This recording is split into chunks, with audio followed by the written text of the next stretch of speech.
성부와 성자와 성령의 이름으로 아멘. 은총이 가득하신 마리아님 기뻐하소서. 주님께서 함께 계시니 여인 중에 복되시며 태중의 아들 예수님 또한 복되시나이다. 천주의 성모 마리아님, 이제와 저희 죽을 때에 저희 죄인을 위하여 빌어주소서. 아멘. 성부와 성자와 성령의 이름으로 아멘. 참 예수님,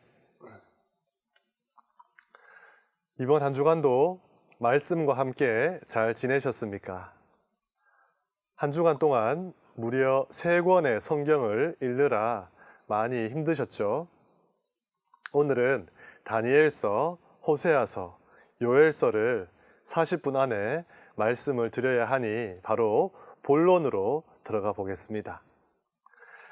예언서의 주인공 이름인 다니엘은 하느님은 나의 심판자 또는 하느님은 심판하신다라는 뜻입니다.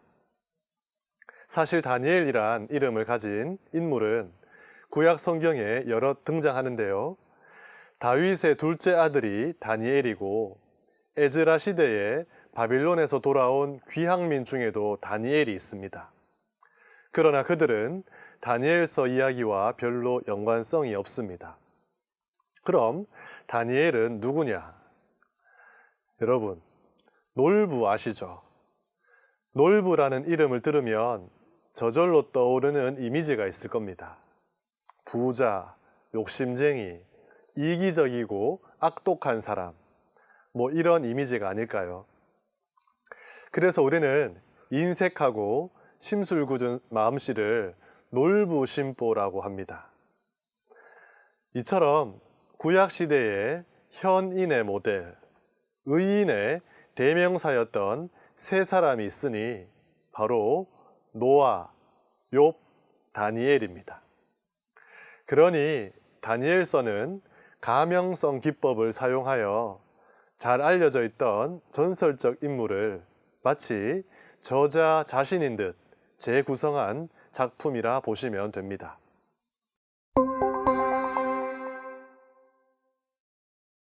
이렇게 다니엘이라는 인물이 주인공으로 설정된 것처럼 다니엘서의 시대도 설정되어 있는데요.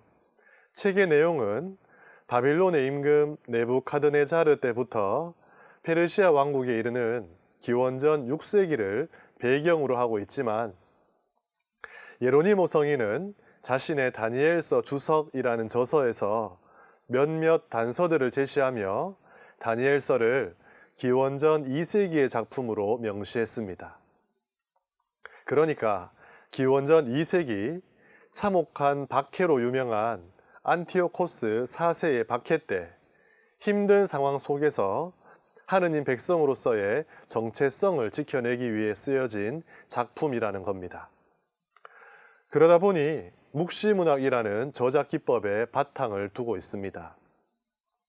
이사야서, 에제키엘서에서도 묵시적인 요소들이 부분적으로 등장하지만 전반적으로 묵시문학의 특징을 모두 골고루 갖춘 책은 구약 성경에서 다니엘서가 유일합니다. 여기서 묵시문학이 무엇인지 잠시 알아보겠습니다. 흔히 묵시라는 말을 들으면 멸망, 파괴, 천재지변과 같이 기이하고 이상한 현상을 떠올리기 쉽습니다.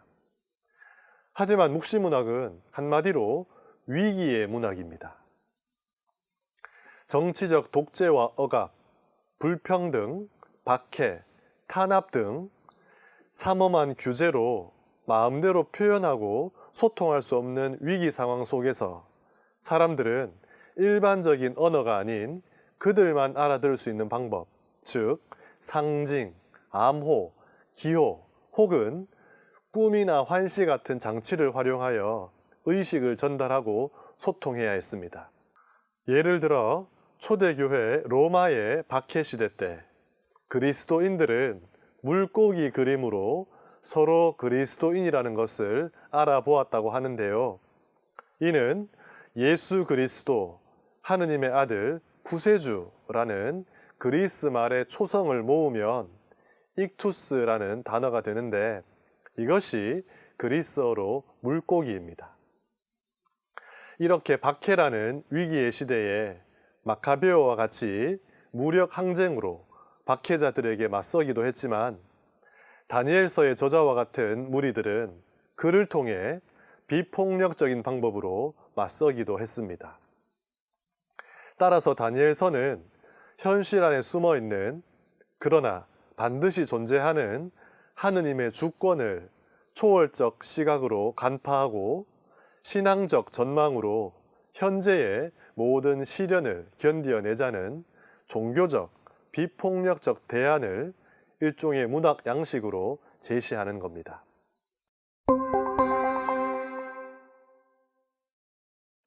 다니엘서는 크게 두 부분으로 구별되며 그 안에서 정교한 신학적 편집을 볼 수 있습니다.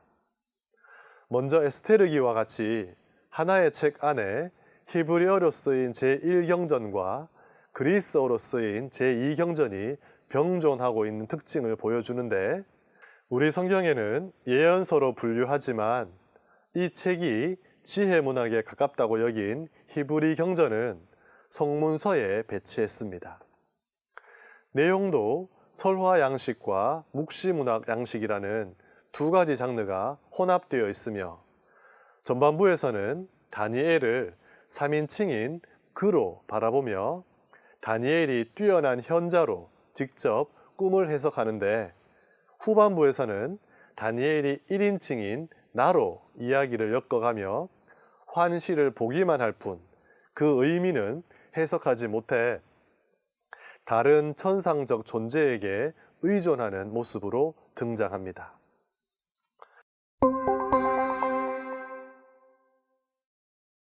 전반부에서 이야기의 주인공이 되는 다니엘과 세 친구가 소개되는데, 이들은 바빌론으로 유배가서 왕궁에 들어간 다음에도 계속 율법을 충실히 지키는 충실한 유다인의 전형으로 나타납니다. 주목할 만한 것은 이들의 이름이 바뀐다는 건데요. 하느님은 나의 심판자라는 뜻의 다니엘의 이름은 제후의 생명을 보호하여라는 뜻의 벨트사차르로 바뀌고, 주님께서 도우신다는 뜻의 아자르야는 아벳느고로 바뀌는데, 이는 나부신의 종이라는 뜻입니다. 그 밖에 뜻이 분명하지 않은 사드락이라는 이름을 가지게 된 하난야는 원래 주님께서 은총을 내리신다는 의미이고, 메삭이라는 이름을 얻은 미사엘은 누가 하느님께 속해 있는가라는 뜻입니다. 이렇게 이름이 바뀌었음은 곧 그들의 운명이 바뀌었음을 의미하는데, 이는 유배라는 바뀐 상황, 바뀐 운명에도 불구하고 하느님을 향한 신앙을 지켜나가는 젊은이들의 충실성을 강조하는 기능을 합니다.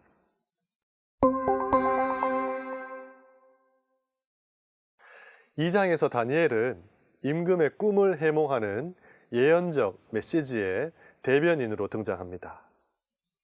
임금님께서 물으신 신비는 어떠한 현인도 주술사도 요술사도 점술사도 임금님께 밝혀드릴 수 없는 것입니다. 그러나 하늘에는 신비를 드러내시는 하느님께서 계십니다. 여기서 다니엘의 해몽을 통해 독자들에게 말하고자 하는 메시지는 바로 역사의 주인은 하느님이시다라는 겁니다.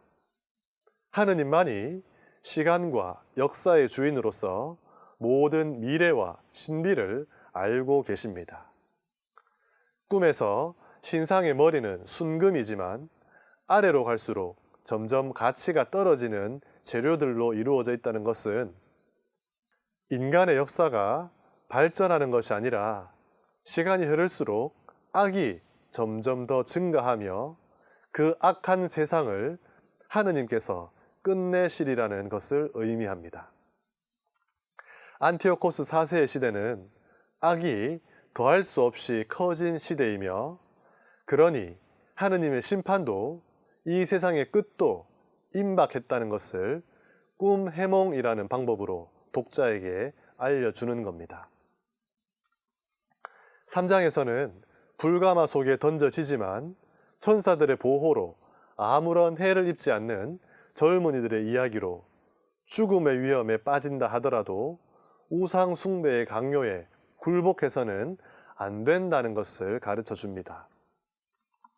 5장에서는 벨사차르라는 새로운 인물이 등장하는데 예루살렘 성전에서 약탈해온 기물들로 술을 마시는 연회라는 신성 모독의 죄가 어떤 재앙을 불러일으키는지를 보여줍니다. 그 죄의 결과는 왕의 비참한 죽음과 바빌론 제국의 멸망으로 마무리됩니다.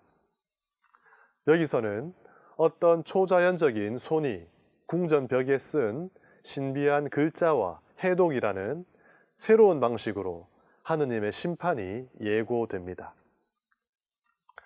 6장에서는 다니엘이 모함을 받아 사자굴에 던져지지만 살아나온다는 이야기가 소개됩니다. 불가마에 던져진 세 젊은이에 관한 3장의 이야기와 똑같은 주제를 다시 드러내는데 다니엘이 하느님에 대한 충성심 때문에 죽음에 직면하지만 기적적으로 구원을 받고 그를 모함한 자들은 벌을 받는다는 겁니다. 이렇게 하느님을 향한 충실성, 그리고 역사의 주인이신 하느님이라는 두 가지 주제를 다루는 다니엘서의 전반부에 이어 7장부터는 후반부가 시작됩니다.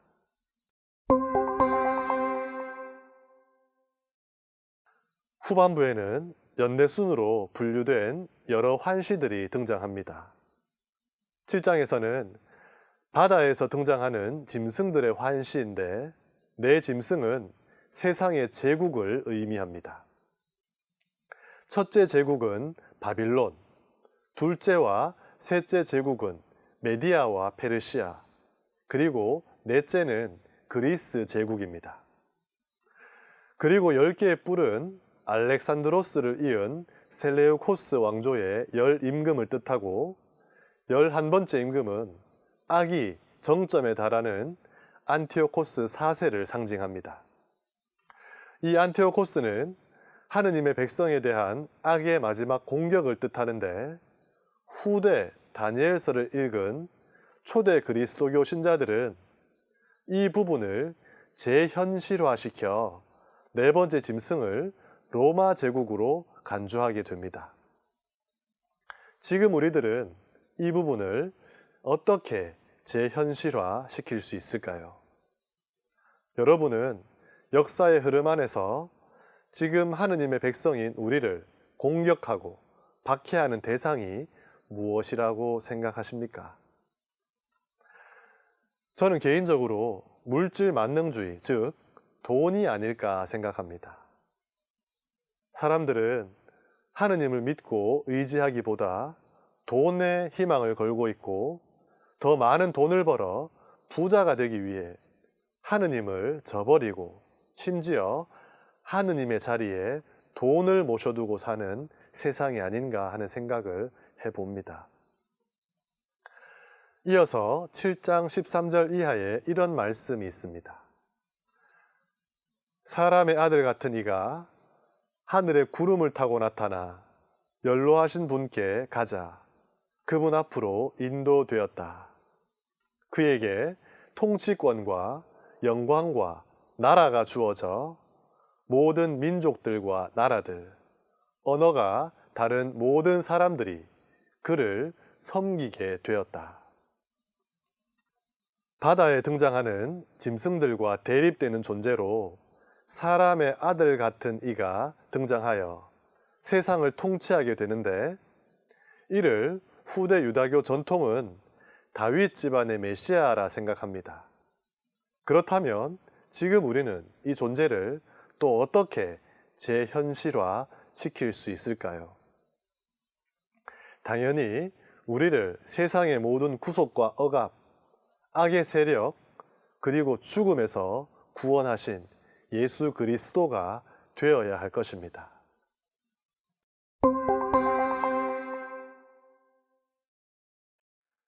8장에서는 순양과 순염소의 환시를 통해 흘러가는 역사 속에서 여러 제국들이 등장하고 멸망하지만 결국 하느님의 뜻에 따라 이루어질 최종적 파멸을 다시 선포합니다. 여기서도 교만함으로 하느님의 경신례를 폐지하고 그분의 백성을 박해함으로써 하느님께 대항한 사람으로 안티오코스 4세가 나옵니다. 9장에서는 예언이라는 형태로 묵시록적 메시지가 등장하는데 현재 유다인들이 겪고 있는 위기와 그 결말을 설명해 줄 빛을 예언서에서 찾는 형태입니다. 이어서 아마포 옷을 입은 사람에 대한 환시인 10장에서 12장은 당시의 관습에 따라 천사의 발현이라는 장치를 사용하여 다니엘서의 핵심 메시지를 전달합니다. 해설가인 천사는 환시가에게 하느님의 계획이 실현되는 역사가 어떻게 전개될지를 설명해 줍니다. 이 설명의 첫째 부분에서는 페르시아 시대에서 안티오코스 4세 시대까지 이르는 고대 근동의 전 역사에 큰 획이 그어집니다. 그리고 이제 미래에 관한 전망이 펼쳐지는데 첫째 전망은 매우 일반적인 용어로 박해자의 종말을 서술합니다. 그리고 둘째 전망은 의인들이 부활하고 보상을 받는 종말의 시간을 상기시키고 마지막 단락에서는 다시 환시의 틀로 들어가서 종말의 때까지 기다려야 하는 상징적 날수를 제시해 줍니다. 일찍이 없었던 재앙의 때가 오리라. 그때에 내 백성은 책에 쓰인 이들은 모두 구원을 받으리라. 또 땅 먼지 속에 잠든 사람들 가운데에서 많은 이가 깨어나 어떤 이들은 영원한 생명을 얻고 어떤 이들은 수치를 영원한 치욕을 받으리라. 천상 군대의 우두머리인 미카엘 천사가 주관하는 최종적 구원의 시기에 부활에 대해 언급하는 이 말씀을 보면 하느님께서는 인류 최후의 적인 죽음을 이기시고 죽음이 부당하게 집어삼켰던 성실한 이들을 구해내십니다. 주목할 만한 점은 이전의 성경에서는 부활의 주제가 상징적이고 집단적인 방식으로 이해되었지만 여기서는 개인의 부활이 분명하게 언급된다는 점입니다.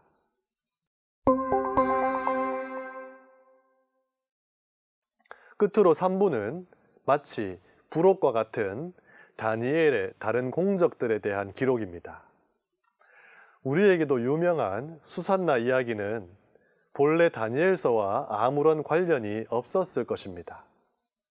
그런데 여기에 등장하는 무명의 아주 젊은 사람이 하느님을 통해 지혜롭고 정의롭게 심판하는 내용이 하느님께서 심판하신다는 다니엘의 이름과 부합하여 다니엘서에 첨가된 것으로 보입니다.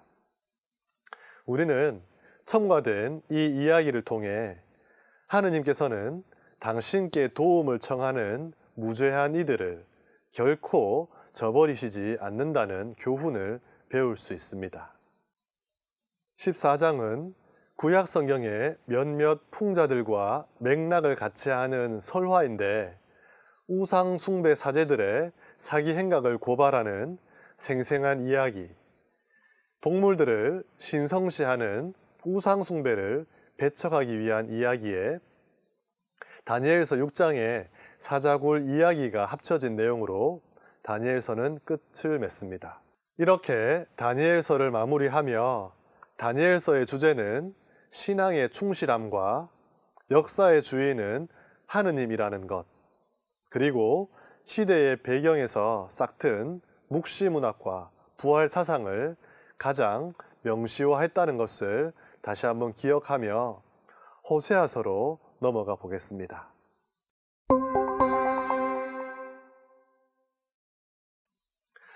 예언자 호세아의 이름은 야훼께서는 구원이시다 혹은 야훼께서 구원하신다라는 의미입니다.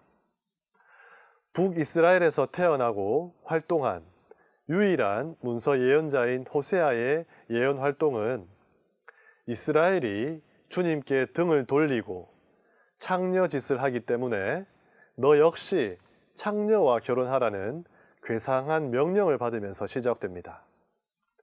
이렇게 결혼 생활 자체가 자신의 소명이었던 그는 거듭 불륜에 빠지는 죄 많은 여인을 인내롭게 받아들이는 자신의 결혼 생활을 통하여 하느님의 사랑을 전합니다.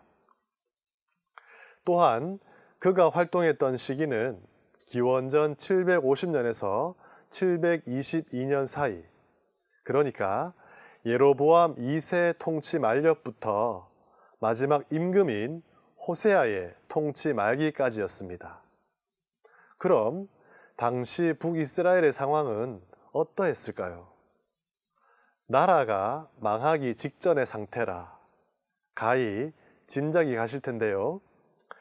아시리아 제국이 세력을 굳혀 시리아 지방 페니키아 해안 도시 국가들과 지중해 연안의 필리스티아를 합병하고 마침내 이스라엘까지 위협합니다.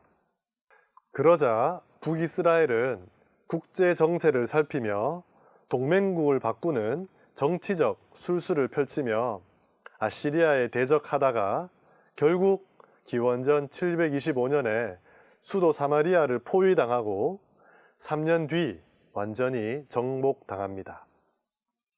이렇게 바깥으로 혼란스러운 시기, 내부에는 10년 동안 왕이 5차례나 교차되는 무정부 시대로 왕위 찬탈을 위한 암살과 음모가 만연했고 치안은 불안하고 신앙은 문란해져 갔습니다.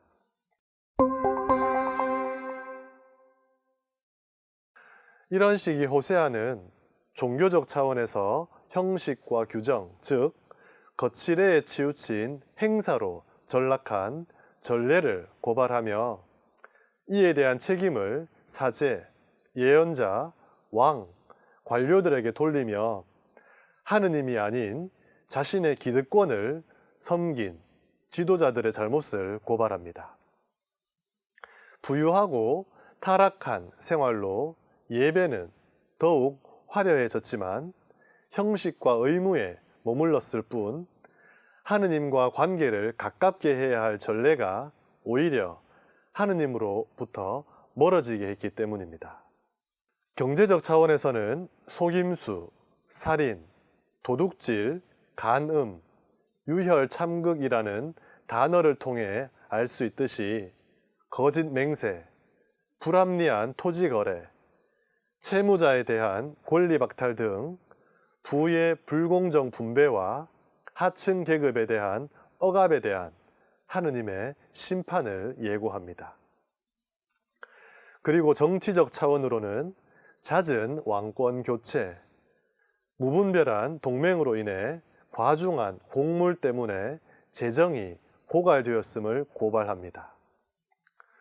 무엇보다 우상 숭배가 이 고발의 중심을 차지하고 있습니다.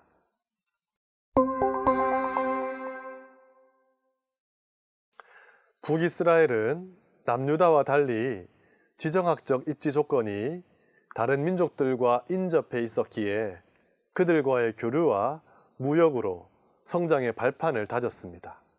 그러다 보니 정치적 목적으로 정략 결혼은 불가피했고 그로 인해 이방 종교들이 들어와 하느님 신앙과 혼합되는 양상을 띠게 되었습니다. 그 가운데 관용적 태도를 보인 바알 종교는 쉽게 야훼 신앙의 흡수 혹은 동질화되어 대중 속에 강하게 자리 잡았습니다.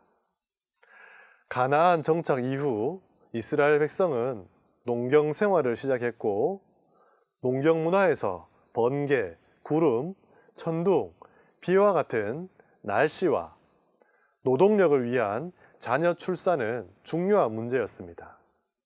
그런데 바알은 풍작을 주관하는 신으로 아주 대중적인 인기를 끌던 신이었고, 그래서 생산력의 상징인 황소로 상징되기도 했습니다. 한마디로 농사를 짓는 이스라엘 사람들에게 풍요를 가져다 주는 우상인 바알은 늘 유혹의 대상이자 동경의 대상이었습니다. 이에 하느님께서는 이스라엘에게 질문하십니다. 너희가 섬기는 야훼 하느님과 가나안 신 바알 중 누가 참으로 풍요의 신이냐? 이 질문 앞에서 참된 하느님을 제대로 알지 못하는 무지한 이스라엘 백성은 끊임없이 하느님을 배신하고 계약을 위반하며 바알의 손을 잡았고, 심지어 바알의 배우자인 아세라 여신을 야훼 하느님의 배우자로 여길 만큼 그들의 신앙은 혼탁해져 있었습니다. 이에 호세아는 온 천하에 하느님은 유일한 야훼 한 분뿐이시고 주님의 배우자는 오직 당신 백성 이스라엘임을 선언하며 우상에 눈을 돌린 백성의 죄악을 간음과 배반으로 규정합니다. 특히 창녀와 결혼한 호세아의 결혼 생활을 통해 남편이 아내의 모든 것을 관리하듯 바알이 아니라 야훼께서 이스라엘의 모든 것을 결정하시고 베풀어 주시는 풍요의 신임을 천명합니다. 다른 남자들이 자신에게 풍요를 가져다 준다고 잘못 알아서 불륜과 간음을 일삼는 고메르가 곧 다른 신이 풍요를 가져다 준다고 잘못 알고 우상을 숭배하는 이스라엘이었던 겁니다.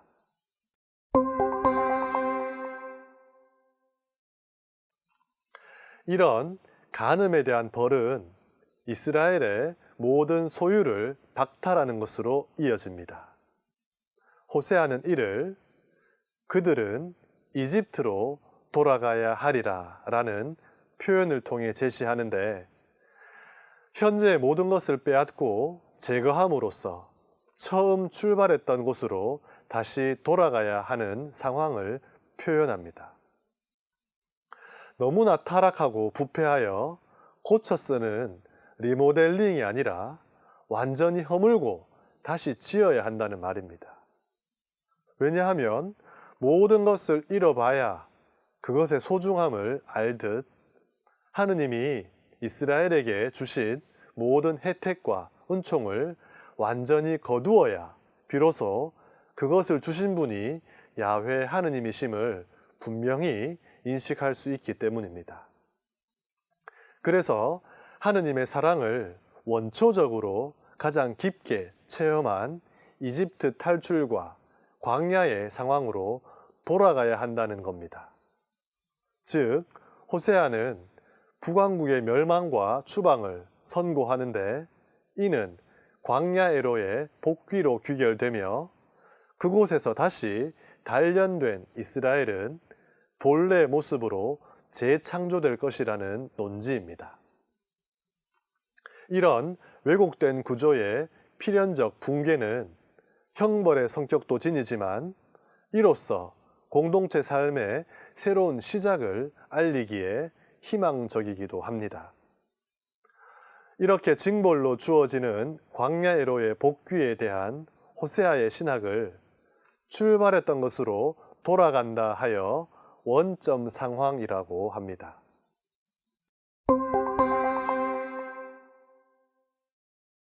호세아서는 두 부분으로 구성되어 있는데, 전반부는 호세아의 결혼과 자녀들에 관한 설화적 진술이고, 후반부는 북이스라엘의 죄를 고발하고 국가의 멸망을 선언하는 심판 신탁이 주를 이루며, 정화 이후에만 새로운 삶의 희망이 있다는 구원 신탁도 함께 등장합니다. 하느님의 명령으로 창녀와 결혼한 호세아는 아내 고메르의 바람기로 극심한 고통을 겪게 됩니다. 너는 다시 가서 다른 남자를 사랑하여 간음을 저지르는 여자를 사랑해 주어라. 주님이 이스라엘 자손들을 사랑하는 것처럼 해 주어라. 간음한 여인을 받아들이는 상황에서 원한이나 복수가 아니라 아내를 되찾고 사랑을 회복해야 하는 호세아를 통해 하느님께서는 이스라엘 백성을 향한 당신의 사랑을 드러내십니다. 이렇게 하느님은 포기하지 않으시고 인내로운 사랑으로 이스라엘을 죄의 길에서 돌아오게 하시려고 분투하시는 분이십니다. 물론 당신 자녀로 삼으신 우리를 위해서도 그러하십니다. 4장부터 13장까지는 이스라엘에 내려질 징벌에 대한 신탁으로 이루어져 있습니다. 정녕 이 땅에는 진실도 없고 신의도 없으며 하느님을 아는 예지도 없다. 저주와 속임수와 살인, 도둑질과 간음이 난무하고 유혈 참극이 그치지 않는다. 도덕과 종교의 부재와 타락을 말하는데 이스라엘 백성이 겉으로는 하느님을 아는 것 같으나 실제로는 하느님을 모르는 상황에 대한 설명이기도 합니다. 그리고 이스라엘 백성의 피상적이고 일시적인 회개를 이렇게 고발합니다. 에프라임아, 내가 너희를 어찌하면 좋겠느냐? 유다야, 내가 너를 어찌하면 좋겠느냐? 너희의 신의는 아침 구름 같고 이내 사라지고 마는 이슬 같다. 결국 호세아 메시지는 이 말씀으로 요약이 됩니다. 정녕 내가 바라는 것은 희생 제물이 아니라 신의다. 번제물이 아니라 하느님을 아는 예지다. 호세아에 따르면 하느님을 배신하고 진실된 회개가 없는 이스라엘에게 심판은 불가피합니다. 하지만 하느님께서는 이스라엘을 버리실 수가 없으십니다.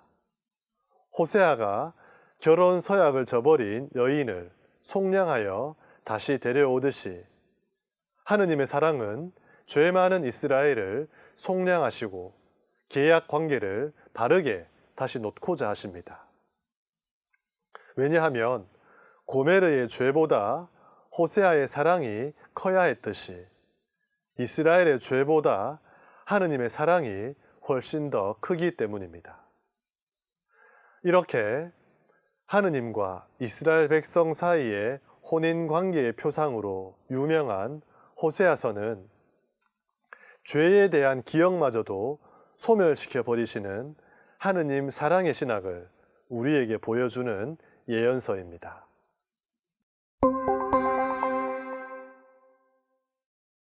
그럼 마지막으로 요엘서에 대해 말씀드리겠습니다.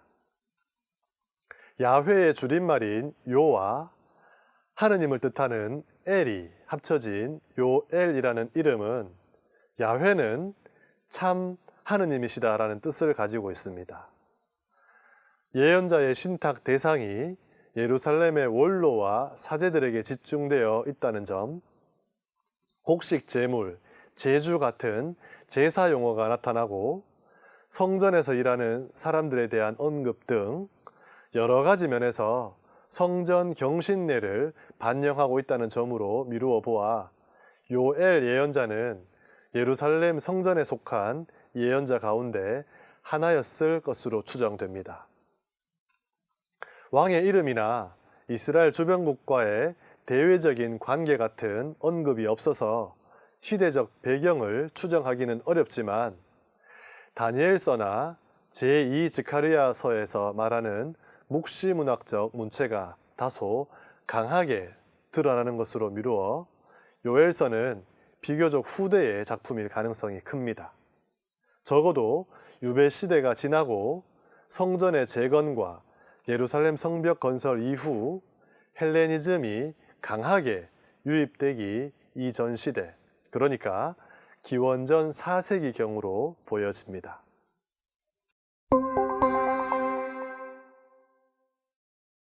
전체 4장으로 이루어진 짧은 요엘서는 전반부와 후반부로 나누어집니다.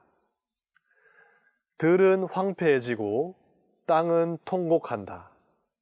곡식 농사는 망하고 햇 포도주는 말라버렸으며 기름은 떨어졌다. 포도나무는 마르고 무화과나무는 시들었다. 석류나무, 야자나무, 사과나무 할 것 없이 들의 나무가 모조리 말라버렸다. 정녕 사람들에게서 기쁨이 말라버렸다. 전반부는 뒤에 나올 주님의 날의 전조로 제시된 메뚜기 재앙과 가뭄에 직면한 민족들의 탄식이 전개됩니다.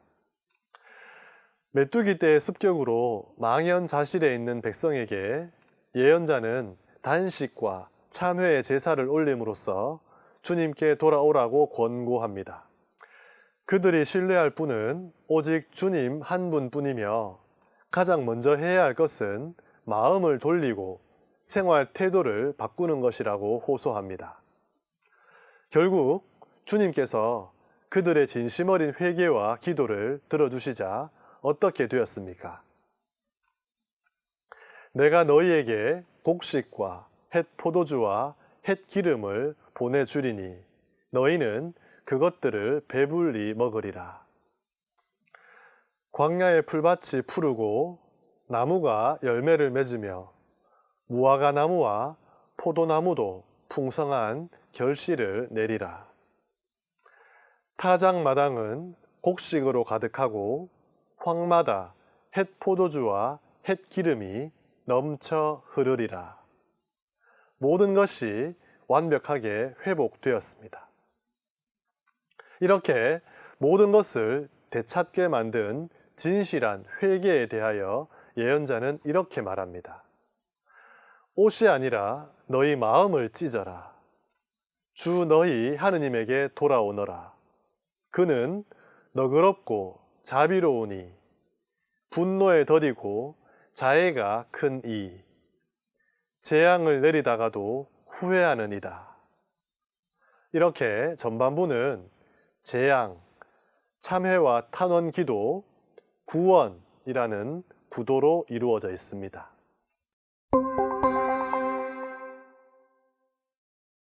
후반부에서 주목해 봐야 할 것은 주님의 날입니다.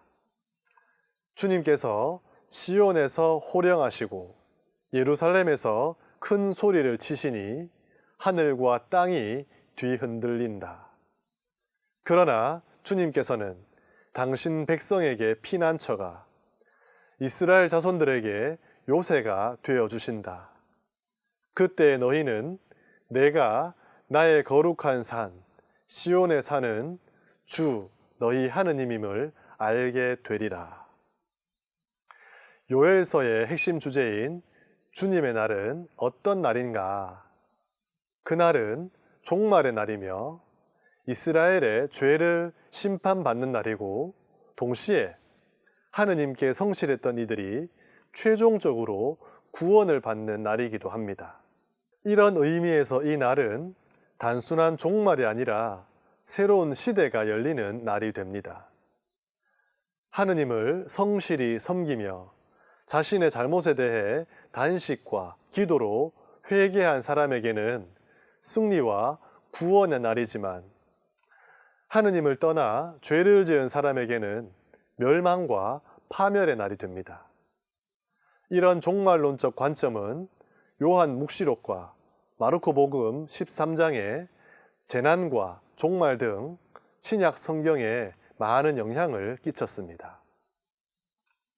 요엘서의 또 하나의 주제는 영의 체험에 관한 것입니다. 그런 다음에 나는 모든 사람에게 내 영을 부어 주리라. 그리하여 너희 아들, 딸들은 예언을 하고 노인들은 꿈을 꾸며 젊은이들은 환시를 보리라. 그날에 남종들과 요종들에게도 내 영을 부어 주리라. 이제 하느님께서는 구원을 위한 준비를 예언자들에게만 맡기지 않으시고 당신 백성의 모든 사람에게 곧 아들과 딸, 늙은이와 젊은이, 자유인과 노예의 구분 없이 모든 이에게 당신의 영을 풍성히 내려주십니다. 그리하여 모든 이가 예언자가 되어 하느님과 가까워지고 그분의 뜻을 알게 되며 사람들은 이제 주님의 이름을 참된 마음으로 부를 수 있게 됩니다. 이 예언은 마치 신약 시대에 실현될 성령 강림의 날을 최초로 언급한 것으로 보입니다. 사도 베드로는 오순절 설교에서 요엘서의 이 대목을 인용하여 하느님의 영이 모든 사람에게 내릴 것이라고 선포하기도 했습니다. 이렇게 요엘서는 주님의 날에 대한 종말론적 상황을 잘 알려준 예언서이기에 우리는 이 성경을 읽으며 주님의 날이 왔을 때 나에게는 그 심판이 구원과 승리가 될지 아니면 파멸과 죽음이 될지 생각해 보게 합니다.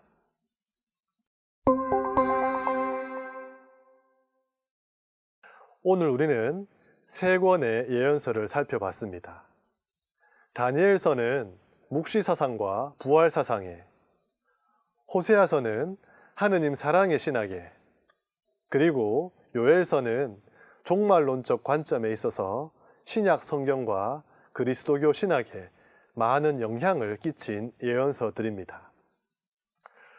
이렇듯 구약 성경은 옛날에 유다인들을 위해 쓰여진 남의 나라 경전이 아니라 우리 신앙의 바탕이 되어주고 지금 나에게 영향을 주고 있는 소중한 하느님의 말씀을 기억하며 이 시간을 마치겠습니다. 마침 기도로 영광송 함께 바치시겠습니다. 성부와 성자와 성령의 이름으로 아멘. 영광이 성부와 성자와 성령께 처음과 같이 이제와 항상 영원히 아멘. 성부와 성자와 성령의 이름으로 아멘. 수고하셨습니다.